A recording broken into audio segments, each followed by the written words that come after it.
This lesson is all about the rock format. Everything you want to know about rock in really specific terms, rotations, how big your library should be, all of that type of stuff. We're going to go through it in this lesson with Dave Lang. It's part B of our rock format series where we delve into it and tell you everything about a specific format. And again, today is rock.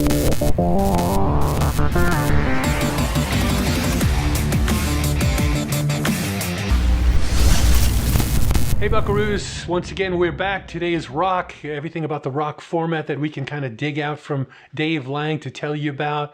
And it'd be great this time if you pay specific attention, maybe even, I guess you could play the video back again, but sometimes taking notes is pretty good because we're going to be going through a lot of different stuff and I'm going to be trying to grill him a lot on specifics because one of the things that I used to just hate this. You'd go to like an NAB convention or an R&R convention back in the day, or any kind of convention, and there's people up on panels, or there's doing a session where they're supposed to be telling you something, and everything is generalities. Everything.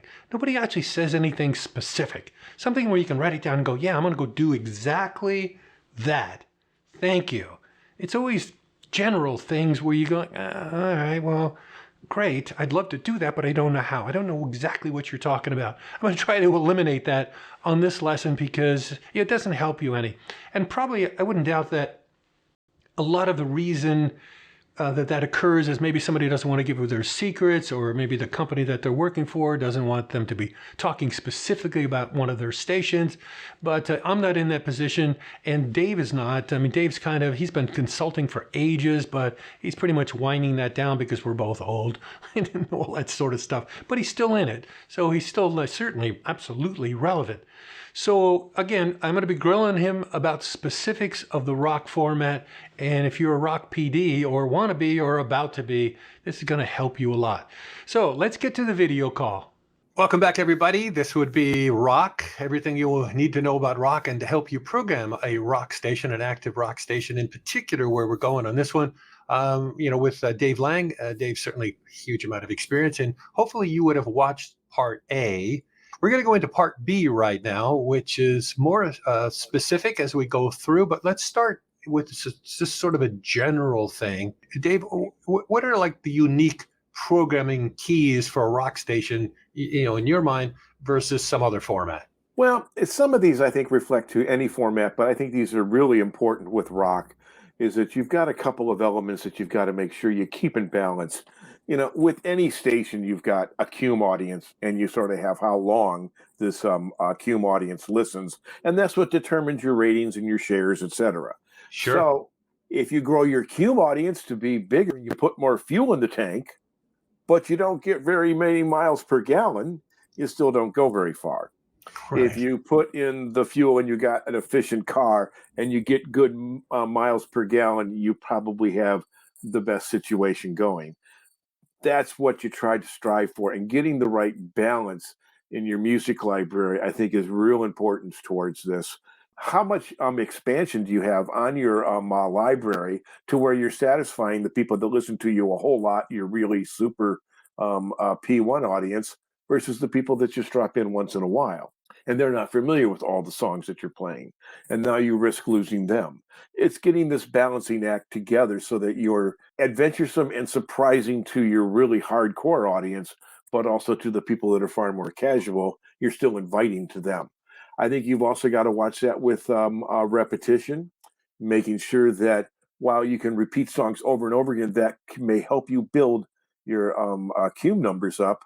It can also be very annoying to the people that listen a long period of time. They've already heard this twice today, and maybe they want to hear some other things. So you've got to watch that also. You've also got many eras and many different musical styles to keep in balance. There's harder rock songs, there's softer rock songs, there's ones that are very blues-based, there's ones that lean alternative, and making sure that you've also got your eras in balance. You don't want to have a whole half hour of just 90s records or a whole half hour of just songs from 2000 to 2010. For those of you who are watching and you're sort of in the beginning, and tell me if you agree or disagree, Dave, this is the area, balancing of eras and music styles and things that actually is super important to get a handle on, because if you have three stations, no matter what the format is, three stations in the same format, how you handle the eras and styles and things like that, how you make your ratios is how stations, even though they're playing mostly the same music, they can sound dramatically different. And that's where that's what the art of it all really kicks in. Would you agree Oh, with that? definitely agree. Yeah. I mean, it's right the difference between, I guess, if you get in a car and it kind of rides like junk and doesn't really feel really real good. And then you get into a car that's really well built and Mm-hmm. really, they've really taken a care of all of the little details. It's a big difference. Driving a Lexus versus driving a, Chrysler 200 is a big difference. The same sort of things go on with a well done radio station. There are certain stations that really do it well and other stations that are just kind of slapped together. And you can tell. And so can Yeah. the audience. I think the other thing to balance that is really crucial with this format is males and females. As you go through the various formats, active rock is almost all a male world. There are females listening, but it's only 20% of the game. Classic rock is usually 60% male. AAA and alternative stations are now starting to lean, as we talked about in section one, a little bit more towards females over the last maybe 7 or 8 years. Yeah. So, they're much more of a 50-50 or maybe even 60% mix of females in some cases. Make sure you know who your target audience is and balance your world to hit that Yeah. target. Are there primary drivers, that you need to have a handle on to get it right? I think you have to get it right for your marketplace. There's a competitive structure and world here in many cases, and where does your station fit in that competitive world? If you don't have an alternative station in your market, it might give you some room to pull in some extra cume that you wouldn't have if you had an alternative station to sort of battle against for some of your audience anyway. You Hmm. also have to look at that classic rock station. How much are they in your territory, or are they further away from their territory or from your territory in their mix? It's knowing where your competitive world stands and kind of making sure that you are taking the most advantage that you can of what's Hmm. available to you and making sure that you've tailored and thought about that as you build all of your systems, especially Yeah. in your music rotations. I think the other thing is you've got to make sure that you understand again who your target audience is and what some of their expectations are. And it's Yeah. not that hard to read as you would think. Just interacting with the audience on the phones, through text messages, today in social media, going to the shows and the concerts and seeing who's there really gives you an idea of what they're doing and really spending some time to really talk to them here. Do you think if you were in a market, so let's just say you're an active rock station, and there is no classic rock, or there's a lousy one, and there is no alternative, and that there hasn't been one for years and years and years and Mhm. years. Do you think that that would give you the leeway, or would it be dangerous? Do you think it would be easier for you to kind of really bleed into classic rock and suck a lot of those, in other words, raise the ratio of classic rock and even play alternative, because you're in, I guess in theory I would be wondering whether you're teaching rock listeners that this is the format, not three different formats. That would be one way of looking at it. Mhm. Or is that dangerous because you're opening up that other type of music for another station, just come in and be pure and just do it? Does Uh, that make sense what I'm asking? right. Yeah. It is one of those moments where am I setting the stage for somebody else to come in and Yeah. eventually hurt me with something that I'm doing because I'm trying to expand my world a little bit. I'm trying to get an extra few thousand people to cume me that wouldn't normally cume the radio station if I remained a pure active rock station. Hmm. I think that's an important point, but at the same time, you have to take advantage of what's available to you audience wise. There are many active rock stations that play more classic leaning titles than other ones do because Hmm. they don't have a real good classic rock station in the market. Or the classic rock station can also become overly worried about the classic hit station that's next to it on the dial. And Yeah. even though the classic hit station is playing a softer blend of songs, they're worried that it's taking audience from them or potential audience that will draw them away from you in the active rock circle And you may go, well, they're not going to play AC/DC. I am. Are you very familiar with the Seattle market? Yeah. Yeah. Okay, cool. I was looking at a media base of KISW as I was doing some other lesson, but I don't remember if there's classic rock radio stations there. So you would know that. No, there's strong classic rock, there's strong classic hits stations in the market. Seattle's got everything. It's got an alternative. Actually, I think it has two alternative stations. One of them sort of a public station. What it probably doesn't have necessarily is, I don't think there's really a good adult alternative that's a commercial station there. Where I'm going with the question, I guess, is I was looking at the media base, and then I listened to them for a few hours, and I was sort of surprised, being that they're not a classic rock radio station, at least in theory. But when I was actually looking, they play 2 currents an hour, and that's it. The total currents that they played was like 13 or 14 songs. That was it. There was like 7 or 8 A's, if you will. And those the one they're turning the most. And then there was a B's, and that was it. And I thought, geez, if you're only playing 2 currents, all the other songs by definition have to be non-currents of some sort, Right. How would they do that, But yet they have really big numbers. But there's a real key reason for that. KISW is celebrating their 50th anniversary as a rock station. Oh, okay. If you go back to the history lesson, they were there in phase 2 for sure of the format. They were actually there in they were there in phase 1, that progressive era is where they sort of got started. They evolved, and this station led the market for most of roughly 78 till probably 85 or 86. It was pretty strong and pretty much led the marketplace. Yeah, and they're pretty strong right now too. They're not going to give up that moment. They were not going to give up their heritage. They're not going to surrender to the average classic rock station in the marketplace. And a lot of stations fought that ground. To a certain extent, for the longest time, Riff was in a similar situation. I'm back to tell you about that remarkable radio station. I like to think how on Riff. Just take a look at these lips. You still got a remarkable mouth. WRIF is still a remarkable radio station. Baby! Over the years, Riff has evolved more because they have a classic rock station in the building that's their sister. Yeah, they've CSX. given that station more room.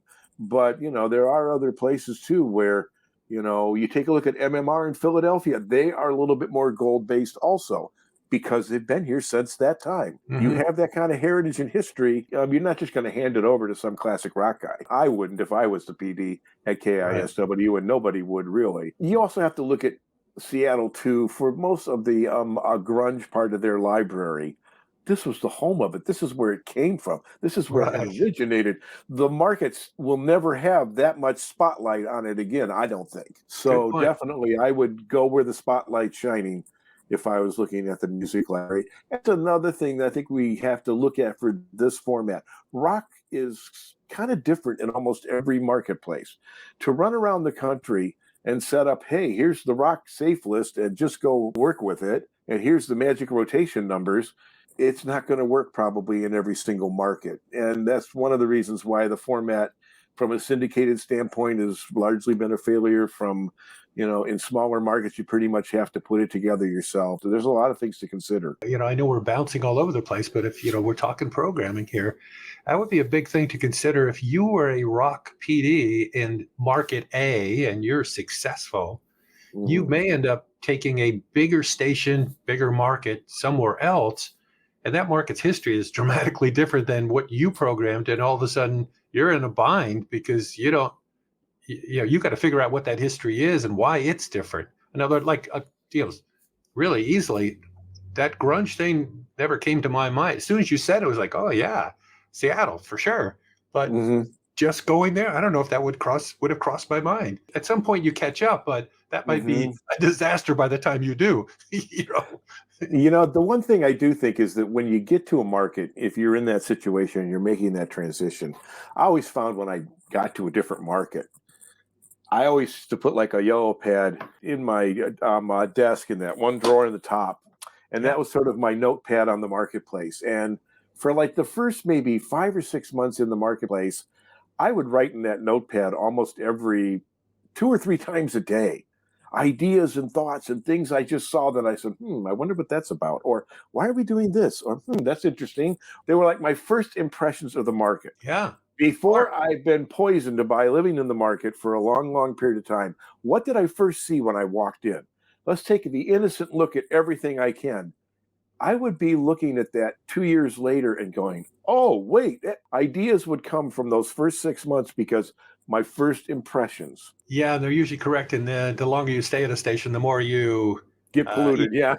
either morph up to their level, or you morph down to their level. Right. When Yeah. you're trying to fix something. Yeah, for sure.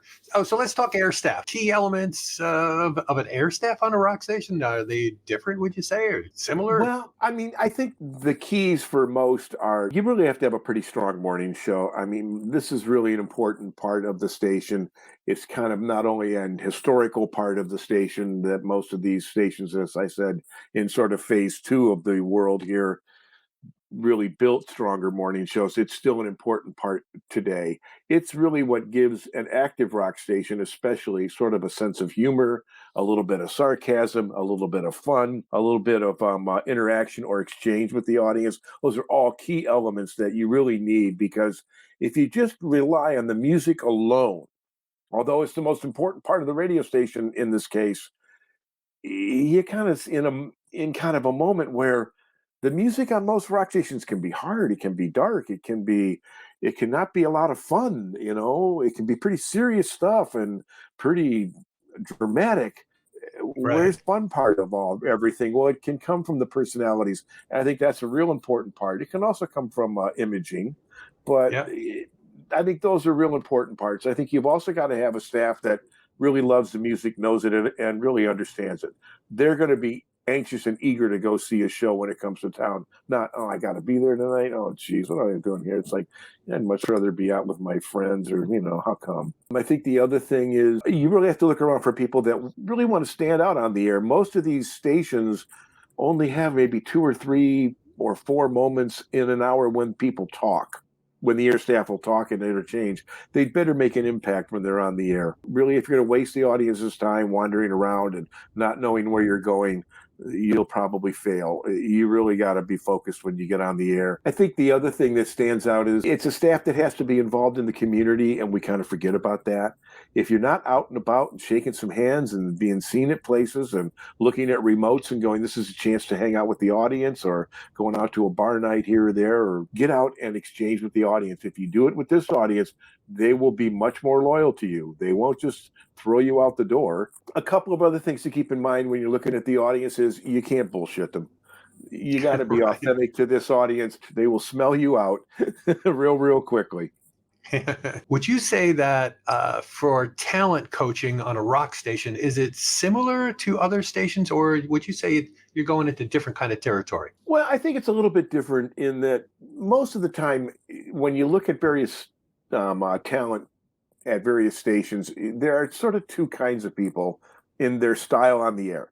There are those who are really good announcers. They may have a great voice, and they tend to read copy really well, and a lot of them become voiceover people and everything else like that. And then there's the other people that are a lot more casual on the air, and Hmm. they're more kind of down to earth. They really try to have a conversation with the audience as opposed to announcing something to them. Hmm. I think you got to look a lot more towards that conversation side with rock stations and less towards the announcing side. And it's a key element. When you get guys that are trying to be too much of an announcer, they don't have an impact with the audience versus the ones who are more conversational. Interesting. Interesting. Let's move to music now. You get a music test in and you're going through it. How much are you going to super rely on the music test to shape your radio station? Or are you taking it, you're looking at it and going, yeah, I see this extra data and I'm going to manipulate it to what I also think and feel and art and all that other stuff? Or do you just take it verbatim? If this is a huge testing song, I'm going to pound it. Well, I think that you have to take a look at music testing as being one element you have in building your radio station, not the only element you have when you're looking at the music side of your radio station.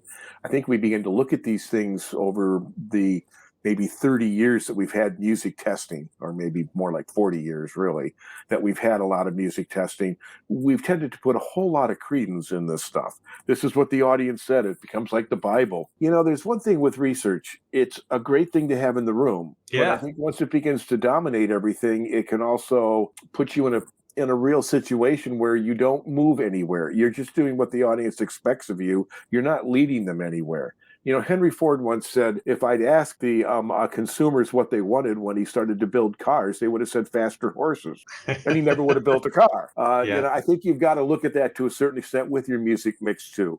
You've got to lead the audience. And if you quit leading them somewhere and just let them tell you where they want to go, eventually they'll become bored with the audience because you're not showing them anything that's new. It doesn't have to be new music. It can be older music that they forgot about, or music that they haven't heard in a while. Yeah, why do they need you? Yeah. Speaking of music, so let's get into some really specifics, if that's a way to speak.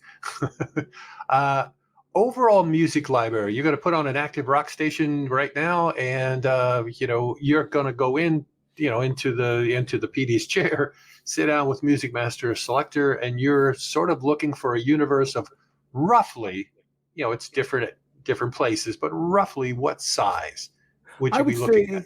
The library is probably going to be 450 to maybe as max 550. You might get to 600 because we have a few really light rotation or specialty songs or moments that, we dive into for one reason or another because of some feature programming, or because we do a, older lunch show or something like that we have a few more songs in the library from those eras that we're dealing with.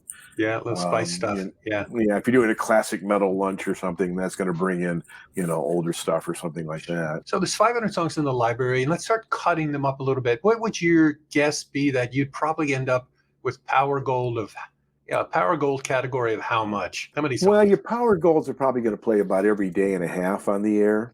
Okay. And obviously we're going to divide them into eras also, because as we talked about that balance point earlier, I want to make sure if you come to me for 20 minutes or 30 minutes on your way home from work, that you're not just going to hear songs from the 90s.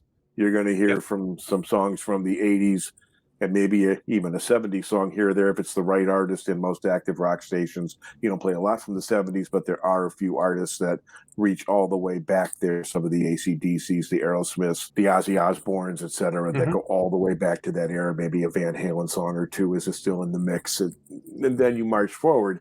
But, really the 90s, they're going to make up a real healthy moment here. And you're also going to have songs from 2000 to maybe 2014 or 15. And then you're going to have your recurrents. And obviously your currents are mostly from the last year and a half or two at most. So, when you kind of build that up, I think I'm going to end up with probably about 75 or 80 songs from each era are going to be in Power, for a total of maybe 200, 240. Okay. And how many currents roughly? Again, if somebody's putting together an active rock station, it would vary, just like we just said. I was mentioning earlier in Seattle, they play 2 currents. You would be thinking 2 to 3. And it might vary. Afternoons and evenings. It might be 3. Mornings and middays. It might be 2. You might have a few more recurrents in middays and mornings. You're playing fewer songs per hour, so because they're going to have more content. And that kind of makes it, if I'm only going to play 6 songs in the hour, I'll probably play fewer secondary songs. What would make you nervous? What kind of hourly rotation would make you nervous? I'm just going to throw categories at you, and you tell me what number would make you cringe? Like you said, an hour and a half with Power Gold. What would make you really nervous if you went faster? Like an hour and a quarter, you might be able to deal with. You mean a day and a quarter? Day and a quarter, Recurrents you can get away with more than one play a day because they're still kind of fresh and new to a certain extent. But in your older library moments, you kind of hate to be in a moment where, hey, all the songs I heard today in middays, I'm going to hear tomorrow in afternoon drive. This may not be so obvious, but at work listening is a huge moment with rock stations. Don't think of it as being in the office, okay, with the office pool and people typing or something. That kind of at work listening is long gone. But for a lot of guys who are driving around, working in shops, doing blue collar sort of jobs, who listen to a lot of active rock radio, the fastest way to get your numbers up is build up your at work listening. Make it a point in your imaging. Go lobby for it. Go ask for it. There's a lot of other people at work doing a lot of other things who you can get to. So therefore, you got to watch your rotations to make sure you're not playing the same records over and over and over again every day for them, especially your 8 a.m. to 8 or 9 p.m. Rotation span. I think that's real important too on these stations. Let me go back to the gold on an active rock station. So we are playing three. I'm really going to be putting you on a spot here for this. I'm sorry for that. But just take your time, think about it, and then just answer. If you are playing, let's just say you're playing 13 songs in an hour, what would you think? 13, 12? It's 12 to 14 is pretty much our average. Yeah, okay. So, all right. So let's just say 12 because it's easy math. So you're playing 12 songs total. 3 of them are currents, let's just say. So you got 9 other, that are gold. How do you think on an active rock station that would be carved up by eras? In other words, if there's 9 songs, how many are between, I'm just picking, how many are between like 2010 and now, and then 2010 and 2000, 2000 and 1990, that kind of thing? You're probably going to have 3 songs that are going to be 90s oriented, okay? The 90s in your gold library here is kind of your anchor decade. It's the center of the little pyramid, if you will, okay? Yep. And really, you're going to probably have 3 moments there. A couple of moments that reach back into the 80s, maybe 2, and probably another 4 elements that reach into the 2000 to 2018 or 17 era that really cover that moment, and then probably include the recurrence there. So let's say 2000 to 2015, you're going to have maybe 4 songs from that world, and then another song. You can see where we're at. Yeah. Okay. We've covered it up. Another song from recurrent. Your other 3 currents, you've pretty much got that balance. I'm trying to put in each quarter hour a current, and probably that other recurrent would go in the other quarter hour, the 4th quarter hour. Okay, great. That's awesome. So, and I ask you that because, those are questions that I would ask when I would go into a different format. It's like, what's the norm here? Where's a good starting point? And, and how is this roughly built? And then, then I'll start shaping it myself. But I kind of want to know the starting point, and for rock, I'd be like, I have no idea. Idea because I never programmed it. Given what you said, I can I can hear that in my head now. And yeah, I could build that as and get in that ballpark and then start tweaking, which is great. So thank you for that. Let's go back to morning shows. What would you be looking for in a morning show? And are there any specific types of morning shows that you think work better on a rock radio station, or is it basically they all work well if the show is good? There's like the zoo type. There's like, there's the one main player and there's a bunch of, people around them that are mainly surveillance, but the main person bounces off them. Or there's 3 or 4 people in a room, then it's a team of people. You have any feel for if one of those are sort of a better way to go, or it doesn't matter? Just get a good team. Well, I think some of it's just get a good team that works. I mean, I think you got to look at what's your budget here. At a lot of rock stations, they've kind of gone with a syndicated show in many cases. There's probably 4 of them out there that you can pick from in the U.S. And, there's a number of them that have gone in that direction. But most of the time, it's better if you have a local person on most active rock stations. And I would say that for classic rock too, but there are more syndication options to go with. Alternative, a lot of people have gone with this Woody show recently, and that's interesting from LA. Yeah. There's a lot of people that in adult alternative, a personality morning show is not really part of the game. They're too serious and too into the music for a whole lot of joking around going on. I think the one that works best is the one you can afford, because that's really what it comes down to. Putting together these 7 and 8 people morning shows takes, hundreds of thousands of dollars a year out of your budget. You got to look at it this way. Most active rock stations are happy to get a 4 or 5 or 6 share in a marketplace. It maybe gets you a budget in most situations where you can pay a little bit more than you pay for the average jock, but it's still not a ton of money. So you've really got to find somebody who's quite talented and only have 1 or 2 people involved. You bring up a really an interesting point with budgets and on all of that stuff, and being quite happy to have a 4 or 5 share if you're an active rock radio station, and probably maybe that share or lower if you're an alternative rock station. It always struck me that okay, this is going to sound really weird, but I mean, this is my impression looking at the industry and also being a GM. Sometimes corporate can make really heavy duty expectations on some formats, but not have the same expectations on other formats. Mm-hmm. For instance, if you're an alternative format, they probably don't expect you to be number one in the market. But if you're an AC radio station or maybe a CHR, maybe even today's world of classic hits, you had better be 1, 2, or 3, or probably heads are going to roll. You know what I mean? There's just a different sort of pressure, different sort of expectation. If you can stay within your budget and the station makes money and all that stuff, I guess what I'm trying to say is if you're a young PD, your job may be safer to actually be in one of those sort of niche formats, if you will, than being in one of the majors. Although being in one of the major formats is definitely cool, but the spotlight for cash tends to be on those radio stations. From everything I've seen as a GM, way more than the other stations. Well, I don't know, your thoughts? I mean, you're a VP in Clear Channel, which is like iHeart. I mean, do they think that way, or was it every one of them had to be number one? They expect you to put yourself in a place where either you're owning your target audience, meaning if your target audience is 25 to 54 men, and you're 1, 2, or 3 on that game, and you're the active rock station, you're in pretty good shape, and you're doing well. And also, if you're the station that has the reputation, and most of the, let's say, retail clients that are not buying 100% on ratings, but they go, hey, I want to be on the number one station that plays rock. They think of you first when they make their buy. You're fine in that case. The other role you can take is you might be the blocker. Yeah. You're not scoring any points, but you're the blocker.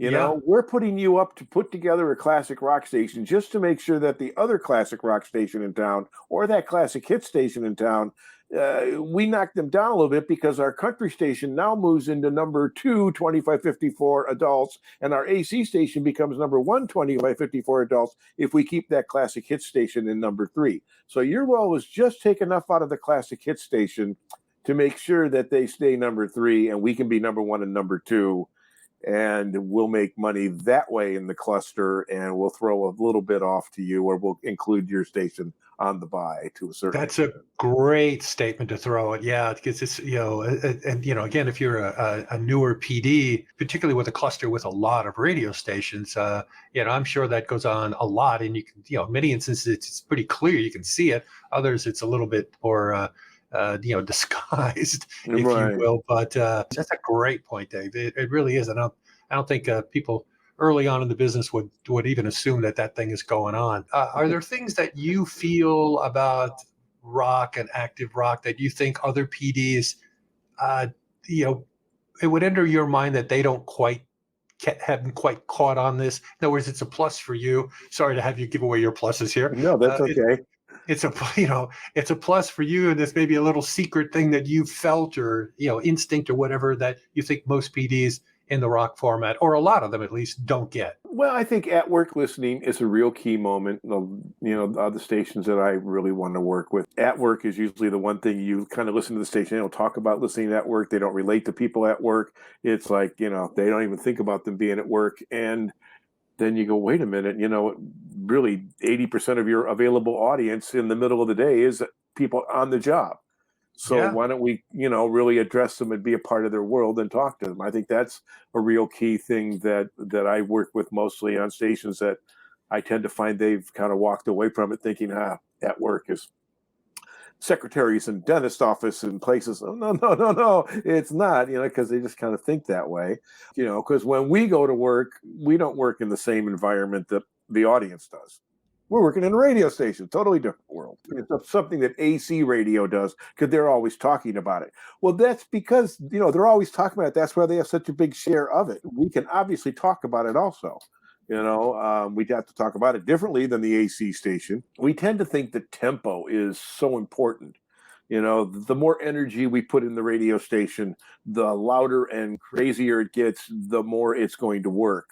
And I think obviously you get to that point in the balance where it all falls apart and it's gotten too wild and too crazy and too deep and too nutty.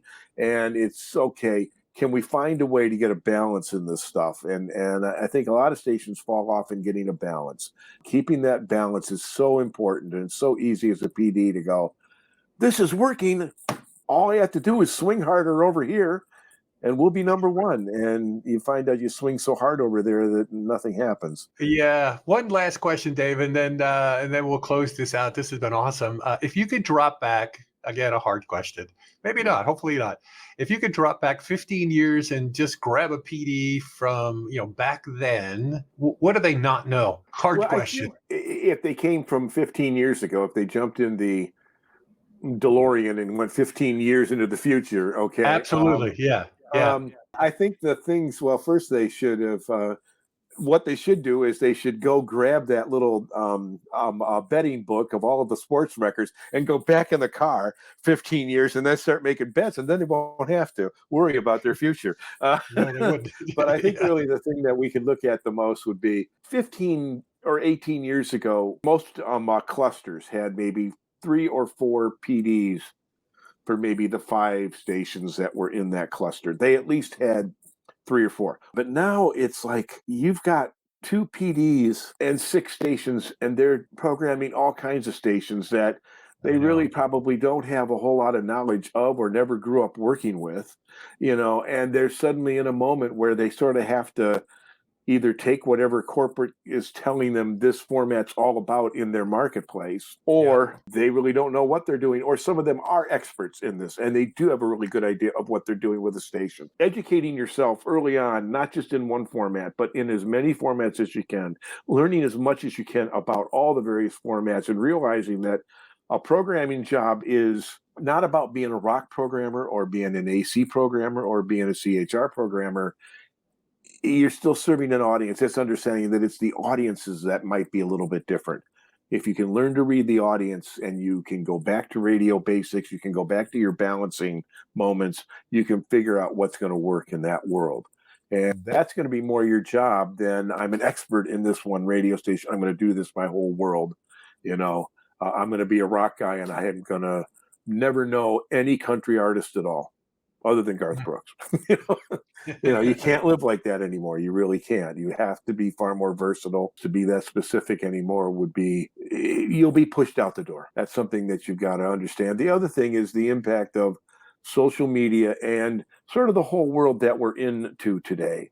The fact that you can do anything you want on your phone, on your computer, on your laptop, on your tablet. You have to be ready to understand how to read an audience with all kinds of different tools in front of you. Great advice, Dave. Thank you very much for that. Thank you for the whole hour, actually in both parts. And once again, if you're watching this part, we did part A, where Dave went through sort of the history of rock radio and then where the trending is going and all of that sort of stuff. So it'd be great to watch that. If you've watched this one and missed the first one. If you put the two together, you pretty much have ramped yourself up for rock and rock radio about as good as you can get because of Dave. So once again, thank you, Dave, for that. And as they used to say in the biz, I don't know if they still do, rock on. Rock on. Well, thank you very much. It was a pleasure. There you go, the rock format, part B. And if you missed part A, certainly go back for it. As always, if these lessons are helping you out, subscribe. Last time I looked, I was like 3 shy of having 400 PDs subscribed from around the world. So it's pretty cool. I get a kick out of it. I've got guys from Namibia, from South Africa. I've had one from Jordan that I've noticed, and Mexico, US, Canada, Australia. So it's pretty much a group of people around the world. It's neat. I just find it cool. So if you can subscribe and we'll push past 400, I would really appreciate it. If you like either of these lessons or any of the lessons, hit the like button and also hit that bell, because it'll give you notifications every time there's a new lesson. You'll get an email and it'll tell you there's a new lesson. So until the next lesson, see ya.